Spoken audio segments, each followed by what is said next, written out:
I was really scared of a negative result because up till then, I've only had negative results.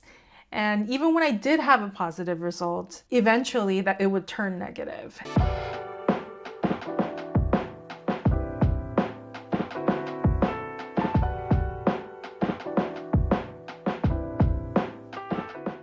Hi ladies, welcome to my channel. My name is Helen. If you're new here, welcome. If you're coming back, welcome back. I started this YouTube channel a couple of years ago, almost 3 years ago, when I started my IVF journey abroad in Korea. And I just kind of documented everything that I learned along the way so that I can help anyone else that's going through IVF as well. I'm 42 years old. I have diminished ovarian reserve, DOR, which basically means that I have a very low AMH. I started my journey with an AMH of 0.06, which was very low. And oftentimes I only saw 1 or 2 follicles per cycle. And so it just took me like a very long time to get to my perfect golden egg.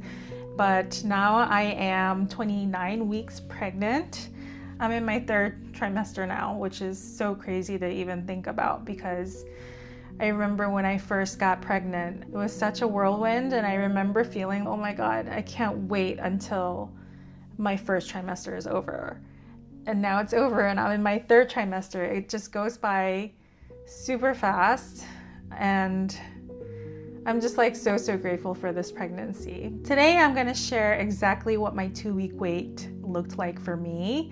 I'll break it down by what the dates were and what I did that day, what I ate that day or around that time. I didn't write down what I ate every single day, and then what my symptoms were day by day. So I'll share everything that I did and everything that I felt during those 2 weeks that I was waiting for my positive. On the day of the transfer, we transferred 2 embryos, and I'll put a picture of the embryos up here. We froze them at day 3, but then we thawed them and then let them grow for a little less than 24 hours. And one of them had turned into a blastocyst already, whereas the other one was still at the morula stage, but still on schedule. They were both pretty good embryos. A lot of people have asked what my grade was. I believe it was like a 4 or 5 BB for the blastocyst, and the morula, it was considered an pretty good, like very good grade, like a B+. Morulis have their own grading system. That day I went to the hospital, transferred my embryos, and then stayed for my IVIG. I have a video on that as well and everything that I did to prepare for the transfer, so I'll link that up here if you haven't seen it already. That day, I remember I ate miyeokguk, which is basically a Korean soup. It's seaweed soup. It's super iron rich and mineral dense, and it's gentle on digestion, and it's traditionally given to women who are new moms in Korea. So right after you give birth, it helps to nourish your body and heal your body.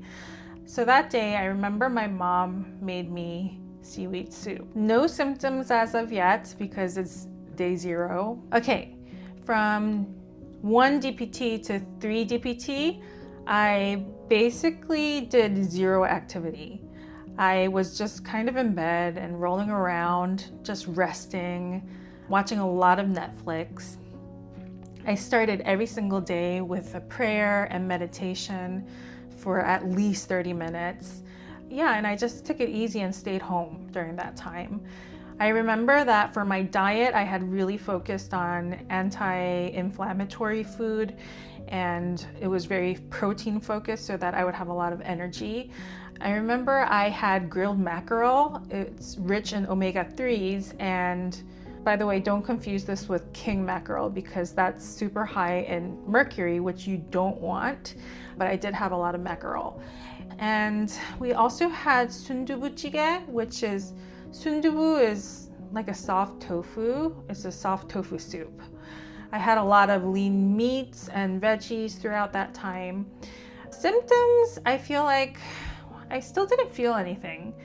I also wasn't really looking for symptoms at this time because, you know, it's right after the transfer. I wasn't really expecting anything right away. But one thing that I was checking for was the implantation bleeding. Every single pregnancy that I had before this, I had implantation bleeding. And the amount of blood that came out was usually not enough to fill a pad, but it was a noticeable amount. Like I felt like I was starting my period almost. But I got nothing, nada. There was not even a hint of blood. So I was like, okay. Okay, 4 to 6 DPT. What I did was, as usual, I would start my day with a prayer and meditation. By the way, some of the affirmations that I repeated to myself during this time, I really feel like they kept me sane. I had a lot of affirmations, but I would say that 2 of them were mantras that I just repeated over and over and over again in my head. One of them was, thank you for my happy, healthy baby. And the other mantra was, it's either this or something better.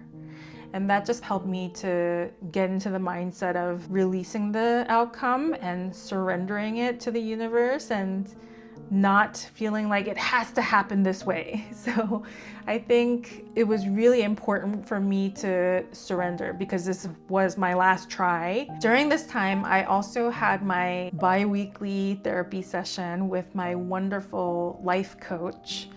And I told her that I was really scared of a negative result because up till then, I've only had negative results. And even when I did have a positive result, eventually that it would turn negative. And just this up and down of like feeling hope and then feeling all of that coming crashing down, I was so scared of that. She said to me that it takes courage to have hope. And I remember those words so clearly because it's true. It takes courage to have hope. I think I had gotten into the habit of feeling a lot of fear and allowing that fear to almost make me expect the worst so that I can protect my heart.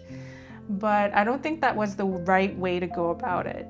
So this time I really allowed myself to lean into hope. During the therapy session, we practiced feeling fear fully and letting it move through my body and letting it go, breathing it out. I think that was a really important lesson for me. Don't suppress fear. You have to let yourself feel it and then release it. During these few days, I remember I ate clean, simple foods and greens, lean protein, whole grains. Oh, another thing that I had during this time was seolleongtang, which is a Korean bone broth soup. It has a lot of collagen and minerals, and it's pretty easy protein. As for symptoms, still nothing noticeable at this point. I did feel really bloated, but I feel like those were just the meds. Okay, 7 DPT. I meditated and prayed that morning, just like every single morning. It just became a habit for me at that point.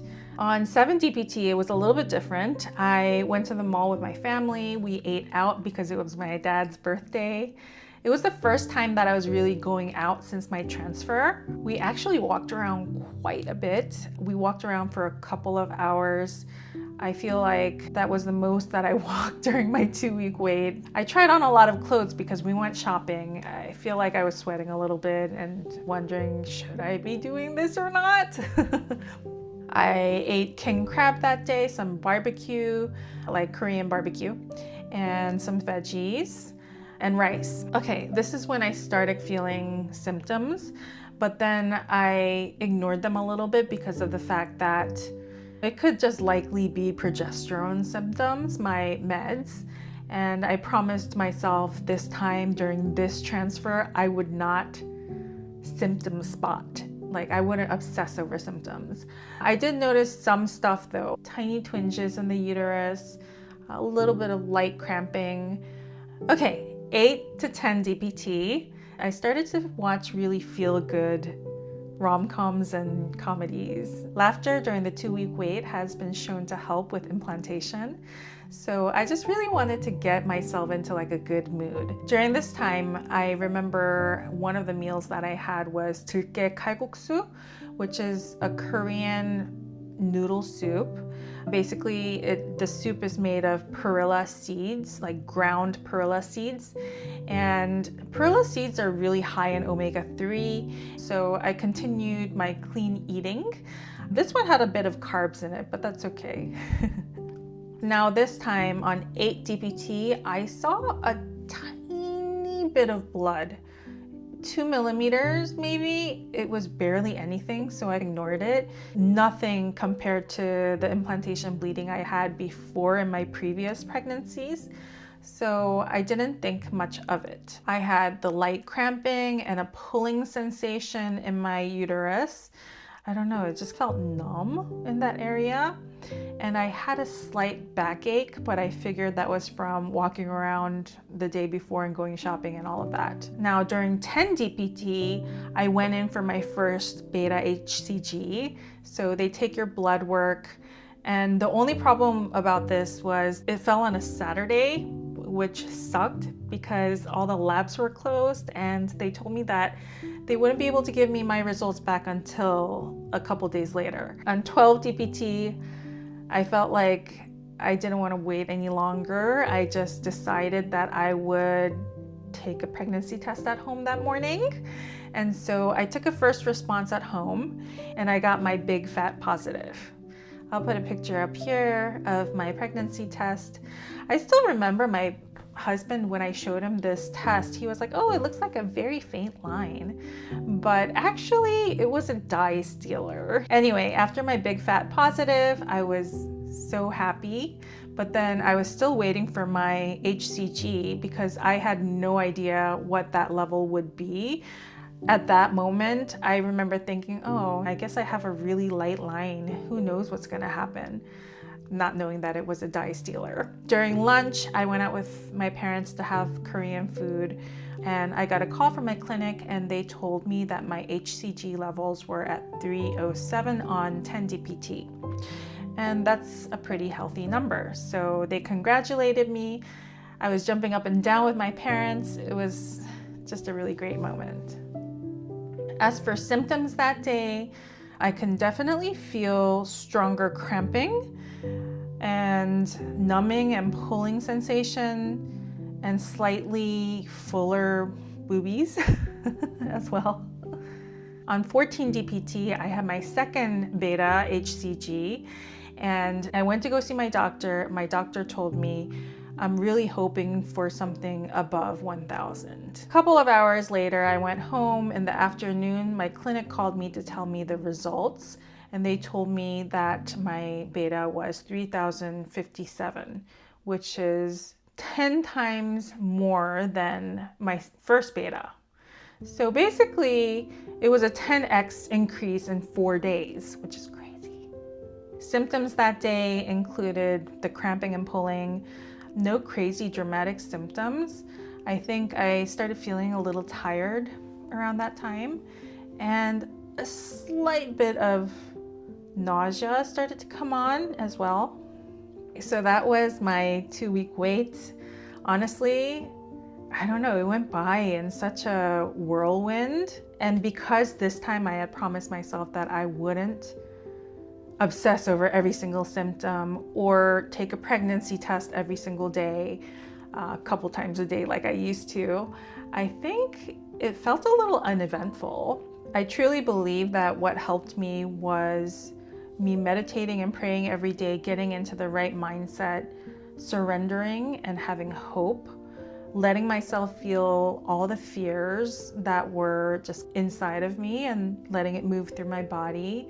I think another thing that helped was I ate a lot of clean anti-inflammatory food, and I also had supplements. I actually have a couple of videos, shorts, on supplements that I took to prepare for my FET. So I'll link that up here, the first video at least. What I do want to say to you guys is that if you're in your 2-week wait right now, then please don't overanalyze every little thing. I think the key is to really surrender the outcome. Your 2-week wait doesn't have to be like an obsession over your symptoms or obsessing over the results. I think you just have to stay happy in the moment. Even if you have trauma in the past, you have to move past that and really be in the moment and think about all the things that you're grateful for now that you already have. I know it's really hard when you want a baby so much. I know exactly how that is, but I think I really practiced letting go. And that was the key to manifesting my baby this time. Anyway, thank you so much for being on this journey with me. I really so appreciate all the beautiful comments that you leave me. If you want to know anything else about my pregnancy or me preparing for my transfer, then please write it below in the comments. And yeah, please also follow me on Instagram, because that's where I share my personal life with everybody, and YouTube is much more educational, I would say. I'm also on TikTok, although I guess I'm not as active there, but if you're on TikTok, then add me there as well. If you enjoyed this video, please like it, and please subscribe to my channel if you haven't already. And please share this video with somebody that you feel like needs it. Thank you guys so much, and I'll talk to you soon.